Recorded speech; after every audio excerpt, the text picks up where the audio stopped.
Good day everyone. Today I will be presenting the short story How My Brother Leon Brought Home a Wife, written by Manuel Arguilla. This story is a well-known Philippine short story in English that highlights Filipino culture, traditions, and values, especially life in the province. As we go along, we will understand the characters, the setting, and the deeper message of the story.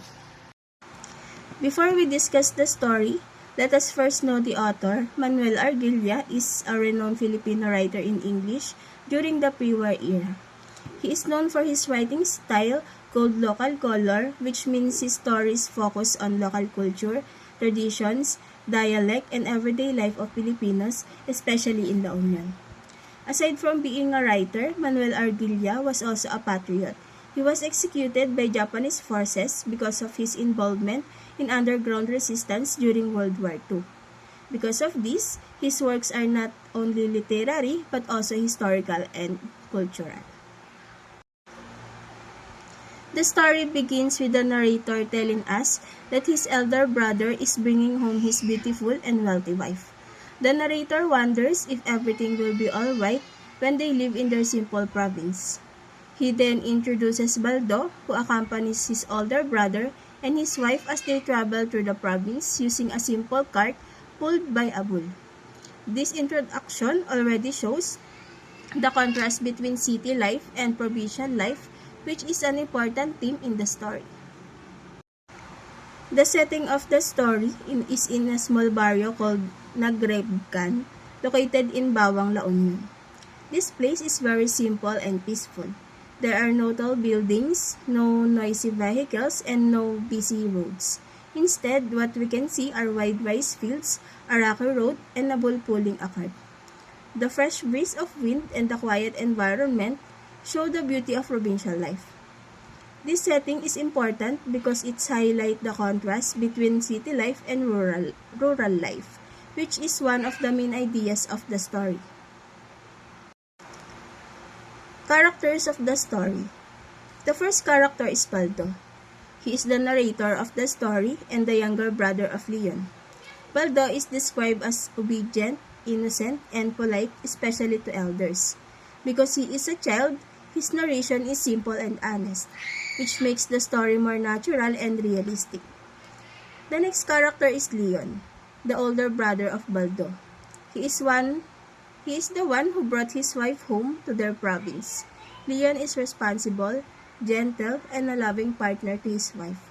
He understands both city life and provincial life, and he helps his wife adjust to their simple way of living. Another important character is Maria, the wife of Leon. She was born and raised in the city. Despite this, Maria is beautiful, supportive, and a loving wife to her husband. She shows patience and respects as she experiences provincial life for the first time, which proves her good character. Next is Lakang, the pet of Baldo and Leon's family. He helps them on their way home by pulling the cart. Lakang is hardworking, sweet, and kind to his master. He represents the simple life in the province where animals play an important role in daily living. Lastly, we have the father of Baldo and Leon. He instructed Baldo to observe and test the character of Leon's wife during their journey home. The father is mild-tempered, gentle, and protective of his family. Through him, we can see the traditional values of Filipino parents in choosing a good partner for their children. Plot of the story. The story begins when Baldo and his brother Leon traveled back to their home in the province with Leon's wife, Maria. Instead of taking the short and easy road, Leon chooses the long and rough path as instructed by their father. This journey serves as a test of Maria's character. As they travel, Maria remains calm, respectful, and appreciative of the beauty of nature despite the difficult road. She shows the kindness to Lakang and patience throughout the trip. In the end, Maria proves that she is worthy to be part of Leon's family. The story ends with the father's silent approval, showing that Maria has passed the test through her actions and attitudes. In the exposition of the story, Baldo accompanies his brother Leon to fetch his wife, Maria from the terminal of the carretela in their barrio. Upon seeing Maria for the first time, Baldo is amazed by her beauty and delicateness. To Baldo, everything about Maria seems perfect. From her head to toe, her presence feels magical. This part of the story sets the stage and introduces us to the main characters and their relationships, while also sharing Baldo's admiration for his sister-in-law. The main conflict of the story is that Maria was born and raised in the city, where life is convenient and easy. Now, she has to adjust to living in the province with her husband Leon, who is used to a simple rural lifestyle.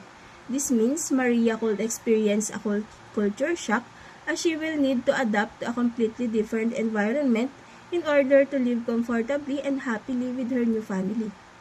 The conflict shows the challenge of accepting and adjusting to a new way of province life and highlights the contrast between city and provincial living. In the rising action, Baldo and the family's bull, Labang, accompany Leon and Maria on their way home. Maria immediately recognizes Baldo and Labang because Leon had mentioned them before. Surprisingly, she quickly befriends Labang and even pats his forehead, showing her kindness and comfort with the new environment.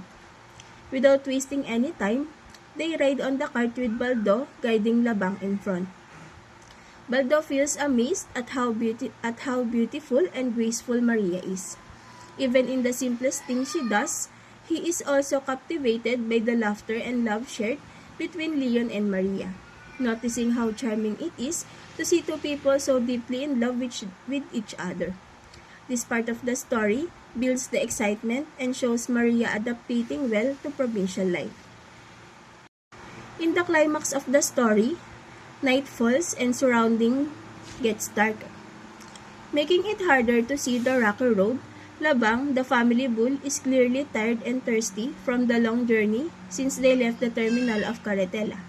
Baldo notices this and they decide to stop in Waig to let Labang rest for a while.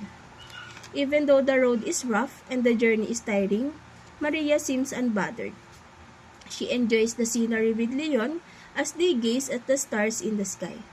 This moment shows Maria's patience, adaptability, and appreciation for the beauty of nature, proving her character is strong and loving.